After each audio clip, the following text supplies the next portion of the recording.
everyone. I think There we are.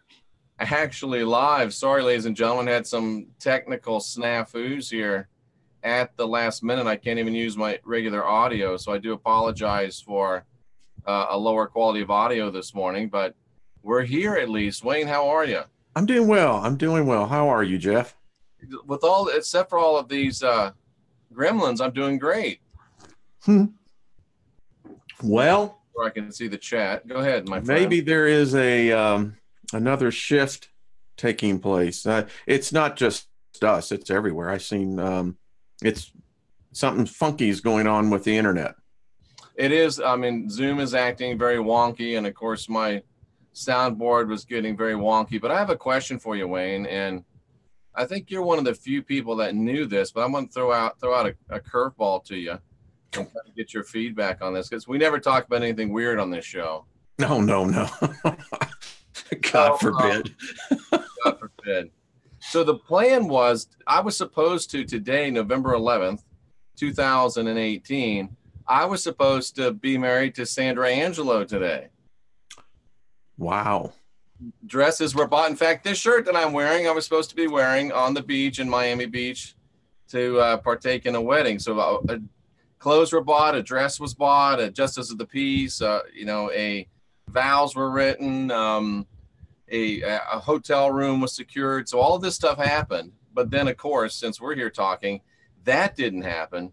So my question is, in the whole time-space continuum, is there a timeline where that did happen or will happen today because of all that intention that was put forth? Well, if you go by the Hermetic principles, yes.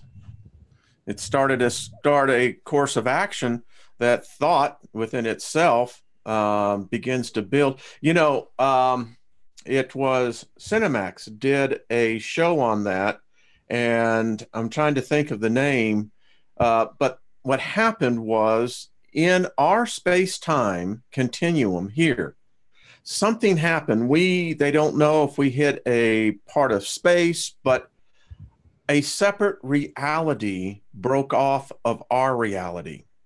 And we could see it. It could actually be linked. And there were strict protocols how that reality, people could not come over here and interfere. And it was quite a fascinating premise for the movie. So this was a movie on cinema? It was a series. Yeah, it was actually a series. And what was it called? I'm trying to think of it. I'll think of it here in a second.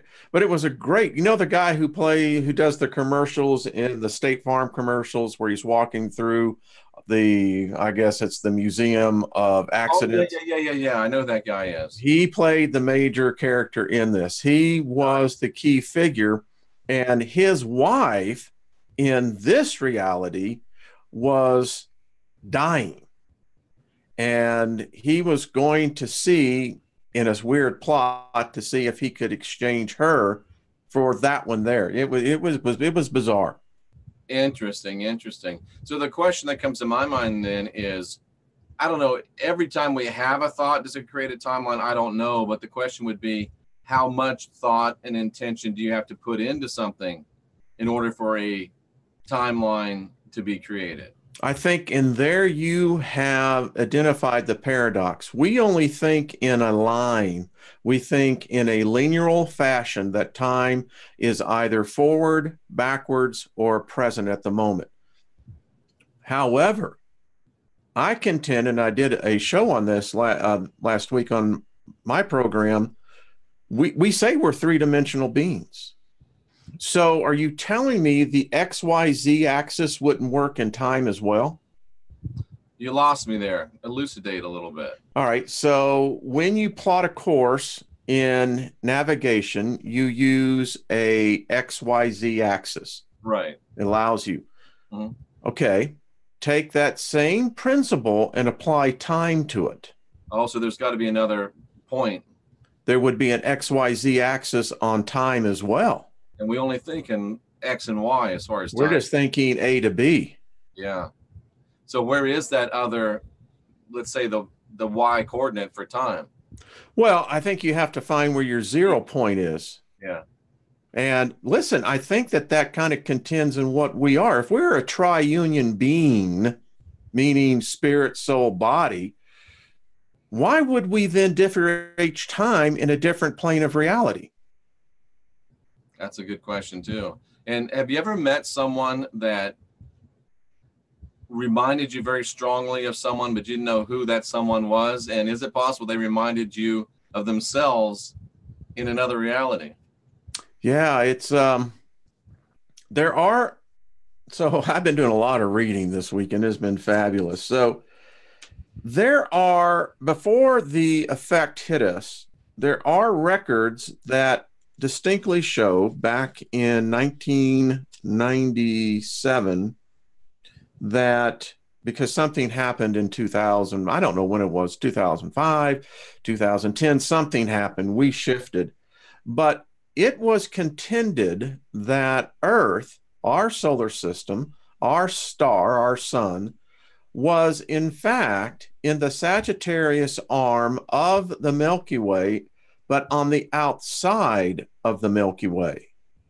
Today, if you go back and you begin to do the research, you will find that we've moved 50,000 light years in the projected point of the galaxy of the Milky Way of where we are.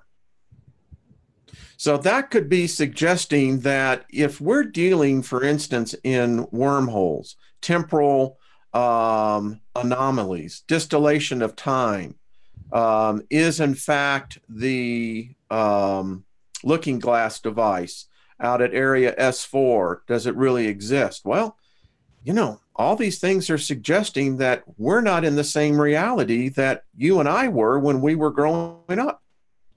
It's sure interesting. It really is. And then someone brought up a very interesting point. Did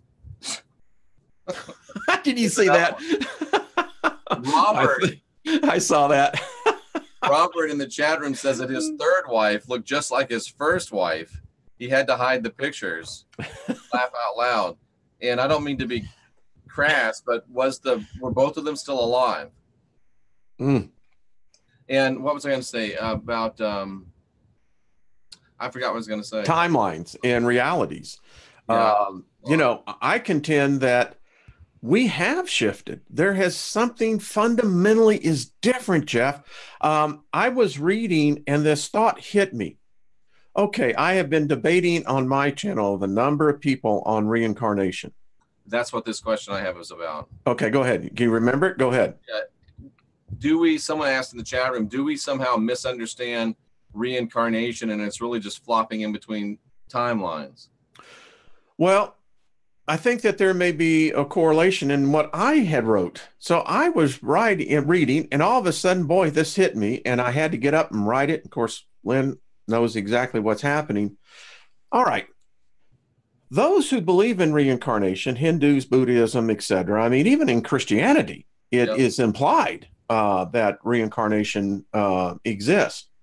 But here's my point. If we've misconceived time on a linear fashion instead of on a multidimensional fashion, what makes us think that this is the only physical reality, the only physical plane?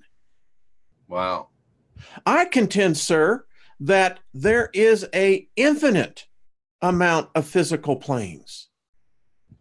It doesn't stop. What stops is you when you take the upgrade. As I tend to people, all right, so you say reincarnation works. Okay, so what's the purpose of reincarnation? Well, according to Buddha and the yogis, is that you are supposed to be reaching a higher state of consciousness. Well, we've got 7.5 billion assholes in this world, and I don't see anyone ascending to any higher state of consciousness because the world is a much more crappier place. So I'm meditating on this, Jeff. Kathleen says that she's seen herself in another life. Well, what if another world in this physical dimension expired and all those spirits are coming here? That's very interesting. And you think about the concept of doppelgangers, where they say that every one of us has a doppelganger walking around. Well, is that because they come from other dimensions, or is that because we've all been cloned, Wayne, at least once? You know, theoretical physicists state in string theory, when that what used to be in, I still think that there's foundation to string theory, is that that membrane, that veil that separates one temporal reality from the other. I mean, all you and I have to do, Jeff, would be able to alter our internal time. Each of us have our own frequency, our own harmonics. If you can somehow be disciplined enough to switch that, you don't need to switch it much. You will phase out of this reality into the next. And what if there's times like, for example, November, which is an 11, the 11th, which is an 11, 2018, which is an 11. What if there's times like 11, 11, 11 that offer increased access to other dimensionalities? I think it's happened. If we take Gordy Rose at his word, he's the CEO of D-Wave Computer. And if on his company's website, you can still go there, don't replay it on your YouTube channel, they'll strike you with a copyright strike. But Gordy Rose did say when they switched on the quantum D-Wave computer, he said it was like kneeling at the altar of an alien god. Wow. Very descriptive words for an individual who is a futurist technologist, however you want to look at it. Yeah. And an interesting correlation, if you look at the rollout of D-Wave computers, they curiously match the origins of Mandela effects. Yes, they do. Isn't that something? And I had a show on Friday night with a group of great people, and it hit me. You know, I used to design systems, and how I knew that I could leverage an entrepreneur from a small system to begin to have it integrated into a larger system was daisy chain. It's the old thing that you hook one system into the next system, and then you start having the power of that system added to yours, and it works in exponentials. Wow. I think that's what D-Wave has done. Wow. And people mention CERN. If you backed me into a corner and said, if the Mandela effect is real, did it come from CERN or did it come from D-Wave? I would say it came from D-Wave, because the whole, I don't know how much, and I don't think I'm confusing them. I don't know how much you guys know about quantum computing or D-Wave. That's the one, Wayne, where they take the chip and they put it in super, super cold, so it pushes out. What they're doing is they're creating a bubble reality environment. They're actually pushing all of the realities out of this place to make a D reality or a new reality. And what happens to all the reality that you've shoved out? Does it go out and kind of get discombobulated, and all of a sudden Ricky's not saying Lucy, you got explaining to do, Darth Vader's saying things he didn't say, Kevin Costner, Field of Dreams, is saying things he didn't say, and now the wolf is lying down with the lamb instead of the lion in the Bible. I'm just saying it follows the rollout of CERN computers. So it's very, very interesting. Well, the thing that's always bugged me was in 2015 when they announced that they were successful in bringing substance from other dimensions into ours. Now, I don't know, they never explained that, what that substance, material, whatever it was. I don't know. I mean, I'm a layman on this, but it would suggest to me, Jeff, that you're mixing stuff that ain't supposed to be mixing, you know? And are we getting just waves of this effect? I contend we've entered into a different region of space. There's things happening to our planet. NASA last week made some of the most amazing admissions that I'm still surprised that they did it. First of all, with Oumuamua, they announced that it is now most likely that was, in fact, an artificial intelligence craft using light sails for a propulsion system. I did not realize, but what really had to bring this out, and which astronomers saw as well, when that thing passed through last year, it slowed down. And then it speeded Harvard up. That brought that out, or was it NASA? I thought that was Harvard that just said it could have been a collaboration with JBL Jet Propulsion Laboratories and NASA, they all fund Yeah, it. my sound is a little low today. It's just I got problems, so we'll just have to deal with it, unfortunately. I can hear you. Good. Yes. So, And why did that thing pick now to come take a look? Is it because we're distorting things with the D waves and the 5G? And I don't know. And people think, oh, it's all about the atomic bombs. Maybe the people that really know don't really give a damn about us blowing this place up, but they're a little bit worried about us being able to tap into quantum realities and affect other places. you see, I think Gene Roddenberry, that traveler that he was, I think he nailed it. You know, Star Trek Next Generation did a show on this, that when a species goes beyond the mere splitting of an atom, but begins to split the fabric of time space, you've got a weapon. That's where you become really dangerous. Yes. And you know what? Our species are still children. And you know what? I do believe there are elders that are out there. Rat children, Wayne. Yes, aren't we? Petulant. Petulant is a great word. Now, this is kind of speculative, but I mean, we're already going down this road. Lizard Man Exposed says, with great conviction, the world was blown up December 25th, 2012. And I know for sure Jesuits made up a tribulation, and they started it on August 21st of 2017 at 11:11 a.m. You know, at this point in my life, I think you're a fool if you don't consider all possibilities. Yeah. But how I've heard this thing before that we're really all dead, and I don't understand what that is. I've never taken the time to read it, and this weekend I didn't read anything more than a menu. So, well, I'm glad you took a break, buddy. I needed it. What do you think about this idea that we're all dead and we don't know it? Well, then what happens to the passing currently that's going on? Are those just circuits that are going out? Yeah. You know, I've been meditating a lot, Jeff, on the whole concept of judgment, you know, because it's so ingrained in us, as you know, in the Christian doctrine. In fact, every religion has a judgment component, except I think Buddhism. I think they're the only one that really has this net neutrality. Yeah.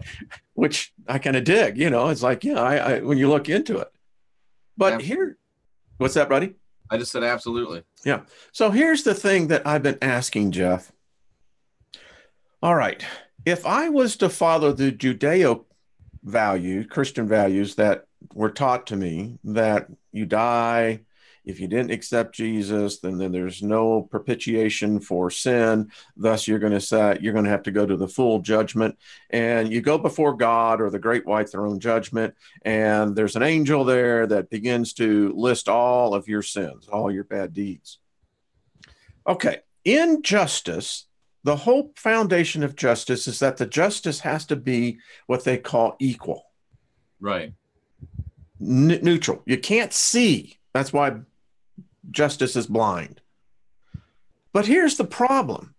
So who's judging us, Jeff? If God is judging us, God has never been in the flesh. Good point.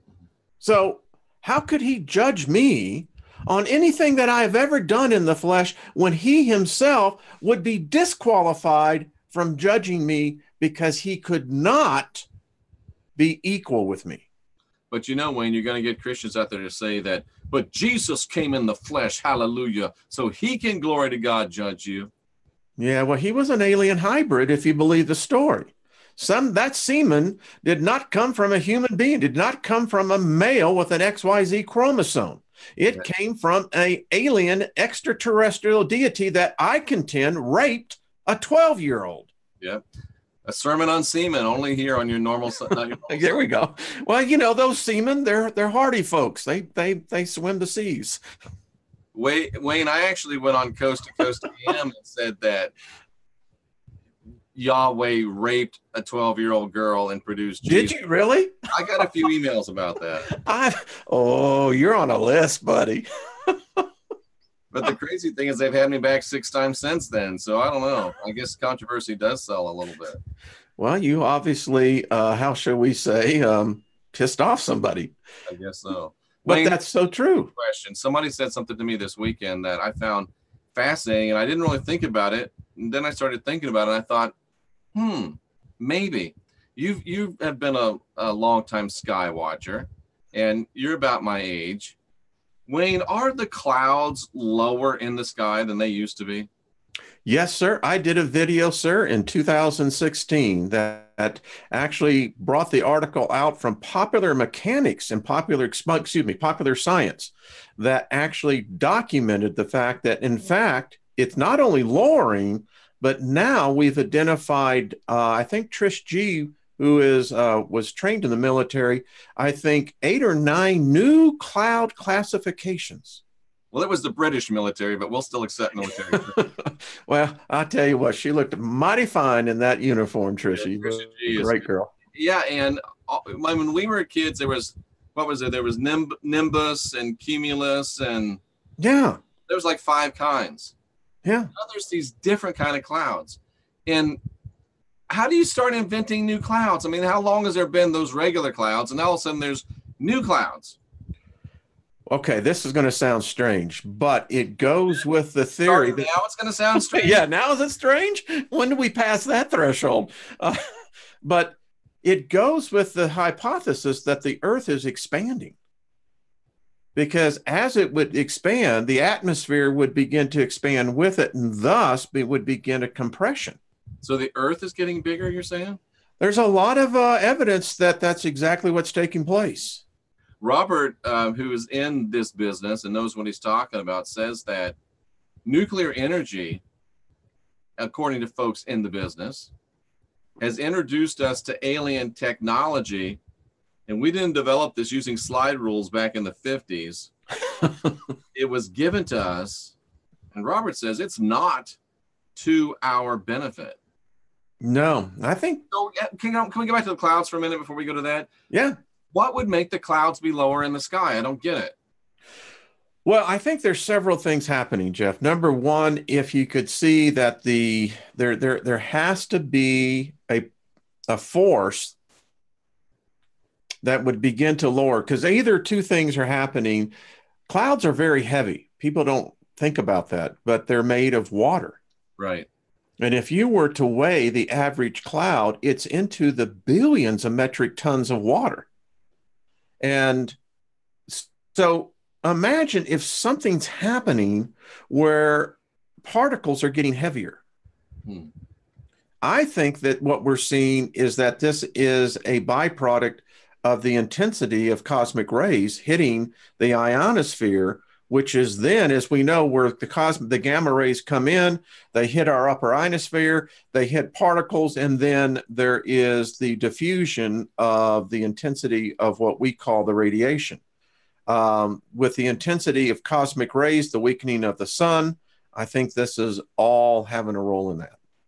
So you could almost say that because of all the GMO stuff in this environment and things, and I know I'm being a little silly, but things evaporating, go up into the clouds. The clouds are almost getting heavier because of a GMO diet. I would say, yeah. I mean, typically the Earth was the kidneys. Now the clouds are becoming the kidneys, and they were never meant to do that. By that, I mean filtering out contaminants. And I have a friend who is he's a MD psychiatrist, and he's also a shaman that works with indigenous shamans. So he's not one of these, rent-a shamans. He's an actual real shaman. And he contends that the astral realm is condensing and is compressing, and is probably going to go away. And maybe if the astral's, as above, so below, if the astral's compressing, maybe this realm is compressing too. So imagine this. Imagine a race, a species that their conquest are dimensions. And when they invade a dimension, it's above us in our comprehension of how it can be done, but I do believe it is being done only because we believe in angels, we believe in gods, we believe in demons. So these are nothing more than, if they're not interdimensional, they're transdimensional beings. Yeah. Okay, so if that if that assumption has any validation, Jeff, and if we take the veracity of the concept forward, why wouldn't there be potentially a species warrior like? And maybe warrior like is only our interpretation, but their conquest are dimensions. That's amazing. And somebody says this, and I don't know the periodic table well enough, but maybe somebody can confirm. I got it right up here. What would you like? Is barium BA? Yes. Is aluminum AL? AL, it is. Yes. So those are two of the things that we know are being put into these aerosol injections. Put barium and aluminum together, the symbols, and what do you get? Ball. Ball. I had a dear friend. He's not a friend. You, Jeff, you and I are like, I like to have everyone. I think everyone I meet is a friend, and Right. it's not always that way. But he kept, pounding. I serve the Lord Jesus Christ. I here make a public. And I finally had to go back and I said, all right, fine. We all know where you stand, but you do realize, Lord, literally, figuratively translates ball. Yeah. So what you're saying is that ball is Jesus Christ. The thing about Kenneth Copeland in all of his, believer conventions, he's got this huge freaking sign that they make. They pull it down in the on the auditorium, in the stadium, and the platform, excuse me. And I look at it now and I thought, it's like the movie They Live. Is that the Jesus is Lord one? Yeah. Jesus is Lord. And now I look at it and I'm going, holy crap. I told Lynn, I said, Lynn, for nearly 30 years, I'm in these conventions and the magic is being spelled right out there in front of me. Jesus is ball. Yeah. And Wayne, is it, we're always talking about ascending to the fifth dimension. What if we're not going to the fifth dimension? One of the fifth dimensions coming to us? Well, I think the fifth dimension may have already sung out. And think about this, Wayne. If the dimensions are compressing, and if we're talking about who's going to ascend and who's not going to ascend, if dimensions are compressing and it all compresses to one dimension, then the people that aren't ready to ascend, they're going to be composted, aren't they? As you were saying that, I'm hearing the Knights of White Satin playing in the back of my head, and I'm hearing, from death, new life. And so why don't dimensions die and reborn? Maybe they do. I mean, you can't apply one law and exempt another. Wow. It's like my friend Halo says, if it's a rule for one thing, it's a rule for everything. Hey, as above, as below, right? Yeah. And they never finished that. The actual saying, as inside, so is outside. Right. And as outside, so is inside. That right there gave me my first clue that we looked at time wrong.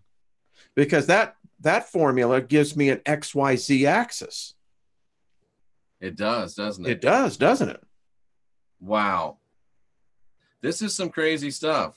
Some crazy stuff. And we're living in a crazy world. And all of a sudden, some of these new clouds too just happen to look like the exact perfect shape of a cloud that you'd want to use to cloak a ship too. Oh, and I'm having people all over the world sending. I made the comment last Monday night, and I'll say it here in our show. I think there's an armada up there. And I really do. I think, Jeff, I know it sounds just totally off the scale, but I think there is. If I can sit in the confines of what I thought was my service to Jesus Christ in proclaiming the gospel, and sat in those meetings, in so many other meetings where it was broadcast to me that Jesus is ball. Yeah. Well, what else could I also be deceived about? Yeah. Staring it right in the face. And let's go on with the armada here as well. We're not seeing the armada, but a lot of people see, we see orbs, and some people, I've talked to some people that actually have seen like really, really big orbs, like, orbs that would be, not like a a mothership, but orbs that would be like ship size, and they've seen them over their houses. And there was no drugs or hallucinogens or anything like that involved. They actually saw these orbs. What if these ships are out there, but of course they're cloaked, or they're putting stuff in our atmosphere so we can't see them, or whatever? Is it possible that many times orbs are like probes? They're just sending them down to check us out and see what's going on. Yeah, and let's just say hypothetically that the time-space continuum has in fact been torn. Ooh, and if you're coming from one time-space continuum, if you're coming from one dimension to another, and you need to retain your dimensional integrity, wouldn't you have to create like a little bubble to travel? It's the same thing we would do when we dive under the ocean. We create our own bubble. You can call it our own reality. Be a little interdimensional traveling bubble probe. Yeah. Yeah. Listen, I think something's happened. I mean, of course we're just speculating, but that's what humans do. That's the great thing of what we can do. Is that, all right, so Oumuamua comes through here. That's the long cylindrical. Yeah, that's the, it's. That it accelerated, it decelerated, it acted just like a craft. It did. It absolutely did. Thought it was a comet, and they're like, "Oh, this is no comet." I was like, "Well, wait a minute, what happened on this?" Yeah. So, slow down and speed up, folks. Yeah. So, all right. So they've noticed that we suddenly now have technology aided. I don't think man attained this by our brilliance. I really don't. We're not that bright. As my whiteboard says, Jeff, we've been here for what? 70,000 years, sapiens? We've been here. Why haven't we developed telepathy, telekinesis? You could go through the whole things. We should have already, Jeff. Yeah. Yeah. But now we're dealing in quantum experiments that I don't think we have any. And I always go back to my Bible teaching. In the book of Proverbs, it says the smallest rules the largest. That's true. That is true. And why do some of us, in spite of what we're doing and what we're saying, why do some of us seem to be protected? Good question, because it's quite apparent we are. I think, and I'll give tribute to my wife on this one. Look at this from a virus. A virus, okay. A virus is introduced as a foreign body to a body. And as the virus begins to metastasize and transmutate the host of which it's been injected into, the host will begin to produce antibodies. And it's these antibodies that become the biggest threat to the virus. Ooh, good point. And so the virus then begins to mutate and begin to see how it can destroy the antibodies. So in that analogy, I think I used to say, we are the virus, but we're really the antibodies. We are the antibodies. Interesting. I like that. That has the ring of truth to it. Well, we're the biggest threat. Yeah. I think as it's written, as a man thinketh in his heart, so he is. Well, that begins to tell you some things right there. Yeah. So the virus is unable to harm us. Yeah, I think that's what we become immune to. The 5G that's being out there, many of us are experiencing these kind of headaches, these subtle headaches and listen, I know it's weird, but I think somehow we are that remnant. We are always that factor in any invasion that we become immune. How do you know if you're an antibody, and how can you become one? Well, you and I sit here with rational minds, and we can look and we can step back, as many others are doing, and we can look at this now, not only from the 60,000 foot level, we can look at this from the 60 million mile level. We understand that there are the mind coituses that I always like to call them, and this is the religion. Stalin was right. He said that, religion is the opiate of the people. The opiate of the masses. Yeah.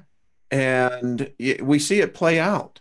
We're always the ones that will be fingered, as it's been shown replete through history, that when we awaken, I contend that we're in a new age here. I'm doing an expose, Jeff, called "From the Gilded Age to the Gullible Age," and A little bit from the Gilded Age to the what? gullible. Oh, nice. And sometimes this is the finger they give us, Wayne. Exactly, they do. And we begin to be. We don't adapt to their frequencies. Why? Because I really do believe that we are vibrating at a higher frequency than they can actually generate. So we're sort of impervious to their technology and their means to attack us. Yeah, and I'll tell you where I draw the parity on this. Wow. The 144,000. Somebody just said that in the chat room. I think it was Tracy Dyer. Yeah. So I was a little bit worried about Tracy because she hadn't said anything really remarkable the whole show, and she usually says something remarkable for 35 minutes. Dun. But yeah, I really do. And even amongst us, we're seeing now, I think, this continual regeneration of, well, knowledge. And even when I was a ridiculous Pentecostal evangelist, wiping my sweat brow and healing people, even then, Wayne, I had this weird protection. I had witches trying to hex me. I had all things trying to be done to me. And I was impervious to any of that, even back then. Yeah. It's weird. My clue was, this Led Zeppelin thing that keeps happening. But the line in Kashmir that was really struck me is, there's a telepathy, there's a mental thing going on here somewhere. Kashmir song? Yes, Led Zeppelin. And it's off the Houses of the Holy album, I believe. Or no, Physical Graffiti.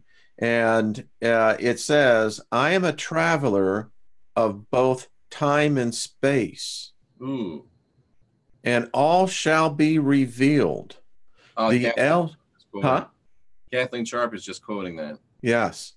So all will be revealed. All will be revealed. They wrote, I'm a traveler both time and space, and all will be revealed. And that's the song that was hitting over and over a time when I go out in the garage randomly. And here's Led Zeppelin playing. And sure enough, here comes Kashmir. And then after those, I'd hear Stairway to Heaven.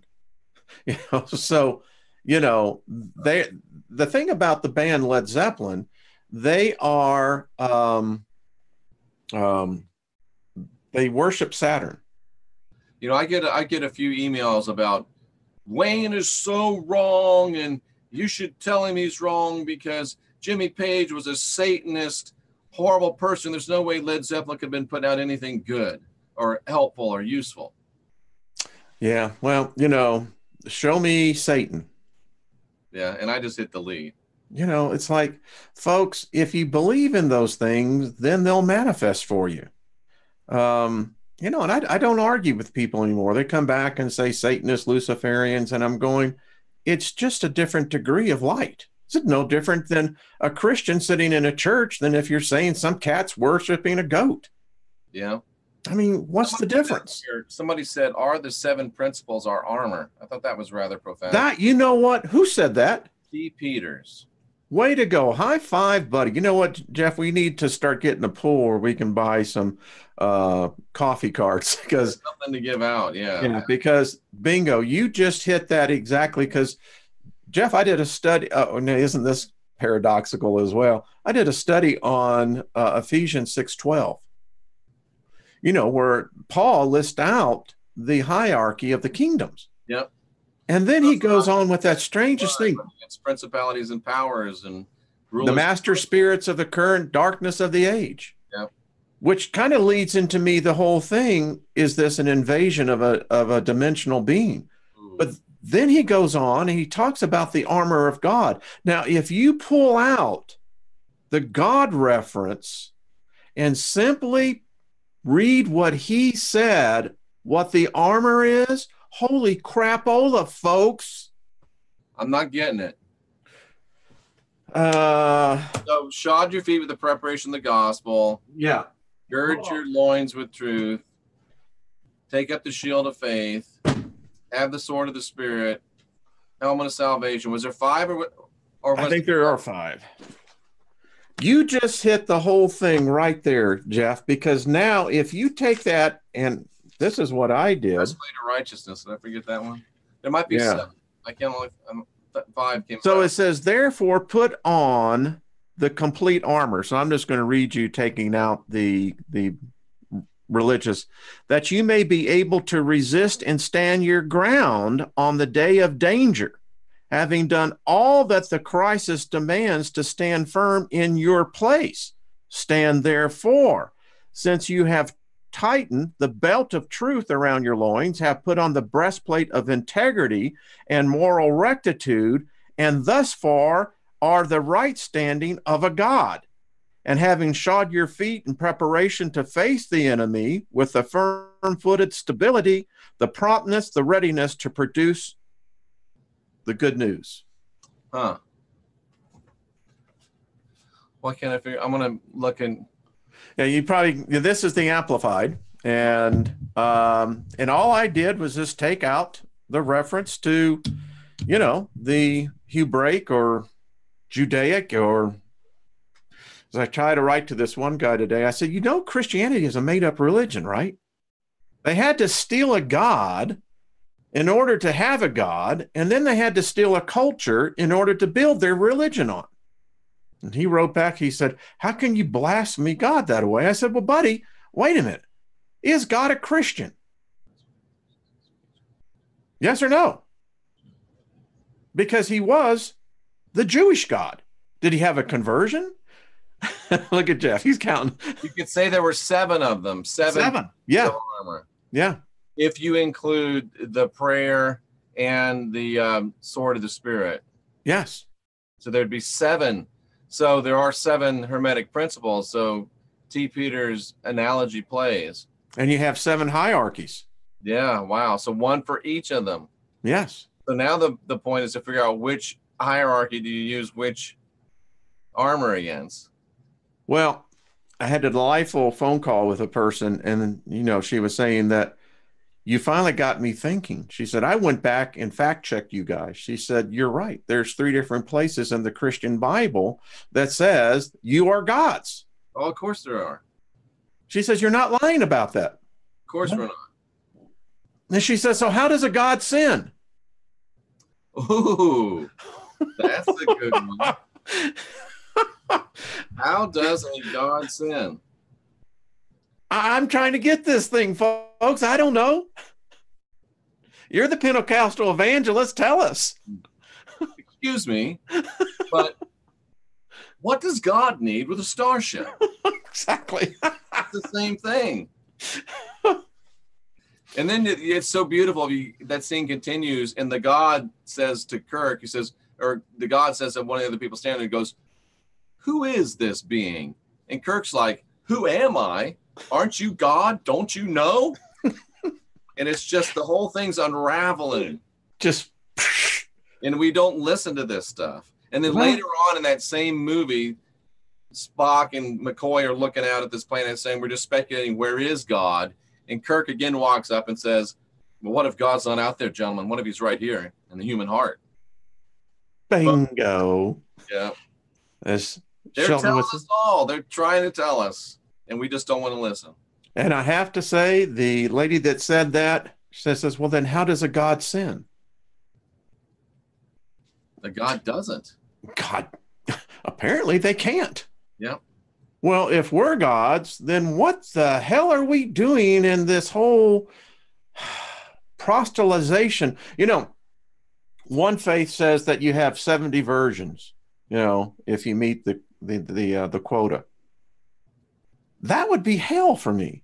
Yeah. What? I mean, that so diminishes the next realm to something that's merely physical. That don't make any sense to me, brother. Wayne, as I approach 40 years of spiritual... Well, you're young. travel, 40 years of spiritual experience, I've become more and more convinced that this whole thing is set up to keep us from realizing for as long as possible, to keep us for as long as possible from realizing that we're gods and we're in charge. Jeff, my dear friend, if that ever seeds into the consciousness of man, we will rise above the invisible gods.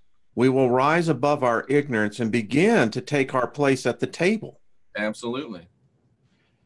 But there's something trying to fight us, something that has been vehement to deny us that consciousness, that level of awareness. And when you read, I just read this the other day about the angels, you know, it says even the angels desire to look into the things that we're able to understand. If you get into that in the, I think that's Old Testament, or at least it was quoted from the Old Testament, it contains an undertone of jealousy. The angels are jealous of us. I heard the word envy. Us. Envy, right. Yeah. They envy us. Why? Because we are made to take over this whole thing. And that's my point. When I was girl choke, you said God send, she says. I almost choked. God send. Well, according to Psalms 82, they die too. So I don't know. I don't know. But you know, when you begin to think about that, it puts it on a different level. Wow. Do you guys believe that we are down here because we chose to come down here to help? Maybe we heard a distress call. Ask Steph 888. Hermes says that we went kicking and screaming. Yeah. I don't know if I volunteered for this. I know a lot of people say that we did. I have a hard time believing I volunteered. Boy, that's why, Jeff, if I can say this, that's why no angel, no God could ever judge a person, whether they wasted their life or did great merits in their life. The fact that the person went through the process distinguishes them above. And that's why I don't get into this thing of reincarnation, because then what you're saying then, that God is this somehow above this chaos. And as I wrote to someone, he said, I died and I went to hell. And I said, well, let's stop and think about this. I took him exactly back into Ephesians, where it says that Jesus created all things were made through him, by him, and through him. And nothing was made that wasn't made by him. John 1:1 and 2. So I said, you're in hell. So explain to me, how did God separate himself from this situation? Yeah. Because here where your schizoid God of the Christian Bible comes in, how can he produce a place where he's not in? Yeah. Wow. But did we come here to learn how to be gods? And is there a waiting list to try to get here? Yes, I do believe that. Yes, sir. Thank you, sir. But then doesn't that throw into if we didn't come here willingly, then we couldn't be coming here to learn that we're gods, could we? Well, you know, not all gods, I think, choose to go this route. Or maybe, you know, our own will. We talk about our will. Our will is the thing that rebels against our true self. How about if I add another ingredient to the recipe? What if there are other species of other dimensions, other creations we have no idea competing in the same space? Right. And we've got the home field advantage, and they're trying to get us to give that up. You know, we've talked about how the ancient Hebrews and the Egyptians and others could create golems, the jinn. We even got a ear twitch out of Rooney on that one. Rooney's go, what? I heard that. Oh, that was pretty good. So how, you know, we know this, and I keep on thinking in my dreams, I keep getting the sense that Homo sapiens aren't the only ones here, folks. As I explained to it, how did reincarnation? So where did Homo erectus, Homo antithecus, where did Homo denison, Homo neanderthal, Homo Cro-Magnon? if you've got this crazy reincarnation thing, where the hell are they? Did you say that?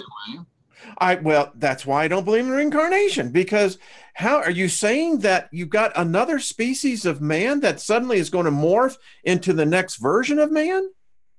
Oh, come on. Wow. And so you're saying there's those species of man, and then another species of man might come onto the scene, but it's not a morph from one to the other. How could that be? When sapiens appeared 70,000 years ago, and listen, anthropologists know this, we've got the skeletons. Yep. And here's the thing, in 70,000 years, we killed off the other 5 species. Yeah.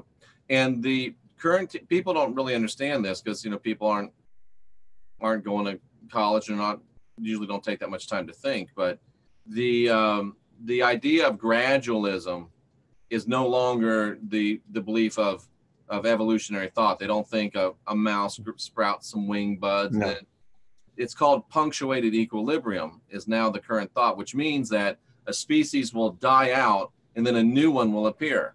In their theory, an improved one will appear. So it's not. So what you're saying is punctuated equilibrium, Wayne.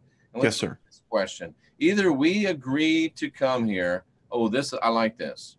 This is from Robert, USN vet, 3rd generation. Either we agreed to come here, or maybe we were captured, given amnesia, sent to this prison planet. Maybe we're even rejects from other planets, dissidents, criminals, dropped off. Robert, I hear Daffy Duck saying this. So this is Australia. This whole planet is Australia. Yeah. It's like, what UFO dropped off all these morons? Because it's apparent ain't coming back. But if you were trying to prevent a species from finding out who they are and taking the whole thing over, it'd be a great idea to try to capture them and dump them in some backwoods, backwater place. Maybe the reason why we don't see aliens showing up on Earth is because Earth is way out of the way and really, really insignificant. Well, let's add something to that as well. So now that NASA... Australia, there's a reason why they sent the criminals there. Yeah. Ain't nobody going to Australia back then. No. Much love to our Australians today, but I mean, we have a lot of Aboriginals were going, what? Yeah, what? What happened here? Well, so they announced as well, I think it was in physics.org, that they now say that they estimate a star came through our solar system 70,000 years ago and wreaked havoc. And all of a sudden, then we see the advent of sapiens. And oddly enough, in this period of time, man learned speech. They don't know how we did this. They don't know where the jump came from this, but we learned to articulate speech. And what if it was at the Tower of Babel, and if this speech that we so-called learned was the shutting down of our telepathic abilities to communicate and the inflicting of speech upon us? Yeah, because look what speech does to us. It divides us. I mean, even people that speak the same language will get in fights because English is a great one. I can say you can be going really fast, you're going 1,000,000 miles an hour, or you can be stuck fast in the mud going nowhere. It's kind of like I had a boss that I worked for, and this guy just had a sour disposition. And my bubbly type, I was marketing and sales, and I always would say, good morning. And he would always reply, what the blank is good about it? Yeah. So, and I mean, even think about our cuss words. I mean, there's a versatile word that starts with an F, right? Mm-hmm. And that can mean you really, really hate somebody, or it could mean you really, really like to get to know them better. Yeah. And or you can say to someone in a crowd, I love you. And they'll go, back at you, And how many times have you seen something? I've seen this in office all the time. You'll say something and someone will say, what did you mean by that? I don't know. Hello? And it's just crazy. And so I think that language may have been a curse, a sentence. Ooh, that is a good metaphor. I like that. Well, check this out, Wayne. You can't spell without language. Oh, I got to write that down. bum, bum, bum, bum. Can't spell without language. Let's see. Bell Star says, Jeff, get the book Word Magic by Po Chang. It's awesome. Just blew my mind. Word Magic. I'll have to look that up myself. Can't spell without language. So You language. can't. So you can't keep Wayne. Wow. They couldn't put humanity under a spell until they had a language. Wow. You see, it's just part of this breaking this amnesia. We all play a part in it because I think we all have a fragment. Yeah. So wouldn't that make sense? You know, instead of saying you divided the language, you just took our ability to be able to communicate to one another. Yeah. Wow. That's a regression, Brother Jeff. Regression. That's a regression. It's been a long time since somebody called Brother Jeff, Wayne. Well, I'm old school. What can I say? Wow, that's some crazy stuff. So well, you got a week's worth of material. Nothing. Huh? We just spent an hour talking about nothing. This is like the Seinfeld of spiritual shows. It's a show about nothing. Yeah, but I mean, we uncovered some great nuggets. Fabulous stuff here. I mean, I like this fact. Wait, if we go back to the very thing we started the show with, I was supposed to get married today. And all these preparations were made. All this intention was made. All this money was spent, but I'm not bitter. But all of this went into it. So does it create, is there a reality, a quantum reality somewhere created where that event does happen? And if yes, then we should really, really be careful what we think about and what we put powerful intention into, because at some point, we don't really know what point, does something get created? And if it does, wow. Well, in the Hermetica that I just love, I tell you, anyway, Hermes says, Thoth says that the all never stops creating. Neither do we. And when you were saying, I got this view of a comet going through, and behind the tail is the realities we are creating. All leaving in our wake. Yes. Wow. And we will never see how the reverberations go. Yeah. So, I mean, Misunderstood says, you could still get married today. Well, one reality, I guess you could, couldn't you? I think that it's probably going to happen in some reality because there's so much intention put into it that it probably is going to happen in some quantum reality. Can I say this? Because I just want to, I had a group that these are former LSD users that were from the 70s, and we're getting together. And one of the things that I've been thinking about is that I can remember, Jeff, in the times when they say you're peaking on the toxin that's in your brain, that I could see cars, I could see people, and what I was seeing is that I was seeing it being stepped. They call it tracers. Wow. And it's really interesting as I began to look at this now, nearly 50 years later, I had the ability to see time and space slow down as it actually is. There is no such thing as fluid movement. Interesting. And somebody just put this in the 1111 code, says that the 29th will be the next 11/11/11 day, and it's 18 days from now. That's interesting. That is interesting. Numbers are powerful. No doubt about it. Interesting.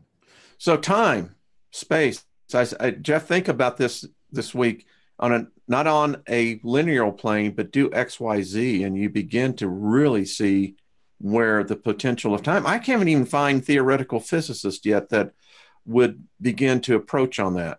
Where would you plot that third point that's not on this dimension? Well, you would use time traveling. You could plot it to any dimension you want to go to, couldn't you? Yeah. You would be primarily the 0 point. Wow. You would plot yourself onto whatever grid that you were on. Wow. I know it. And if you could do that, oh, that's interesting. And guess what starts on the 29th is the Witness in the Desert event. Well, there you go. Are you going to be there for that, Wayne? Are you going to be able to come down? No, no, unfortunately I won't be. Are you going? I am going. Absolutely. Are you driving out there? Are you flying? How are you doing that? Actually, someone sponsored my trip out there, so I'm going to be very grateful to. Excellent. And I don't. She wants to be named, but I'll be. Someone provided miles for me to go out and back. So Excellent. Excellent. Excellent. Excellent. I Well, have a probably good time. wouldn't have been able to without it. So thank you very much. And Well, a lot that of people is very, outstanding. a lot of people have been very generous. I know Rex will be there. This is the third time I've been with Rex. It's starting to become a habit. Mm-hmm. Rex will be there. Derek will be there. I'll be there. I think the guy, and I'm sorry, I'm calling him the guys. I forgot his name from the Best Damn Podcast. I believe that's who is going to be there. Now, some people are saying that an alien's going to show up there. I don't know about all of that, but I'll be there. What is this? What's the foundation for this? Because I don't even know. Excuse me, I stay reading too much. So, what's the purpose for the meeting in the desert? The purpose is that we're going to go out to. Derek has facilitated an invitation from the Hopis, so we're going to go out onto Hopi sacred lands and look at some of their sacred sites. Go into some of these sacred. John from the Best Damn Podcast. We're going to go into some of the sacred sites there, and we're going to go into some of these sacred caves that allegedly contain a variety of different creatures that are both transdimensional, maybe from the inner earth, and different kinds of beings. And we're also going to go into Monument Valley and talk about and look at and evaluate the probability of these just being things that were carved over time by wind and sand and rain, or are they actually structures of a different type? Okay. Interesting. And then we'll have 3 teams, probably a Jeff team, a Derek team, and a Rex team out. We'll be filming live via satellite hookups, and then in the evening we'll come in, gather around a big campfire with all the people that are congregated, and talk about it, answer questions, ask questions. And are you going to be camping? It's going to be it's going to be camping, and it's going to be cold. I was going to say it's snowing right now heavily here. Yeah. So, okay, well, that's cool. I record that now, Jeff. I'm just going to give you a little guidance here. Please do. Well, and I'm sure y'all handle this, but you're bringing in a lot of energy, different energy with a lot of different people, and I often say this, if you're going into a foreign country, you should always know the customs and protect. Right. Wow, this is very interesting. The protection, Jeff, because you, sir, you know what happened last time in the prison that you went through. Right. I will not be fasting when I go out there this time. Please don't. I mean, beef up on the vegetarian pizza or whatever, Yeah, I'll do some fasting between now and then, but just be fully charged, brother. Absolutely. Absolutely. So I'll put a veil of protection around you as well. I appreciate that so much. Well, that'll be interesting. Now on the what is the 29th? I don't even know what date that is. Thursday, I want to say. Is that a Thursday? I think it's exactly 1 week after Thanksgiving. It is the 29th, and it'll go through that Sunday. So Thursday, Friday, Saturday, Sunday. Okay. Interesting. Yeah. Well, we should do our Sunday morning show out there. You'll actually be an hour behind me. No. Yeah. Is this in Arizona? Behind you. Yeah, it'll be in Pacific time zone. Okay. All right. Cool. Cool. Or they might have just switched. We might be the same time. Yeah, I think Arizona is one of those states that they finally got sane and said, we ain't switching our clocks. Yeah. Why? Exactly. Why? So we might be on the same time. I'm not sure. Well, cool. That'll be a really interesting show. Nice to see Caroline pop into the chat room. Hello, Caroline. Great song. Love that. Yeah, that is a great song, huh? Absolutely, it is. Did Neil Diamond ever say who Sweet Caroline was? He never did. But it was that song and Stevie Wonder's My Cherie Amour, that I remember growing up. Boy, she could really sing. That's all right. I'm thinking about Stevie Nicks when you said that. Yeah. Miss Stevie Nicks, that's an interesting woman, self-proclaimed witch. Yep. Actually, she made a guest cameo appearance on the America Horror Story, America Apocalypse. Yeah, she did, and sang Gypsy. Ooh. It was woo. I mean, here and Stevie, and she's an amazing woman. She said she was not going to give childbirth. She put all of her energy into her powers.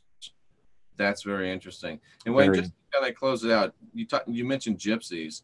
Do you think that spiritual gifts, abilities can be passed down genetically? Yes.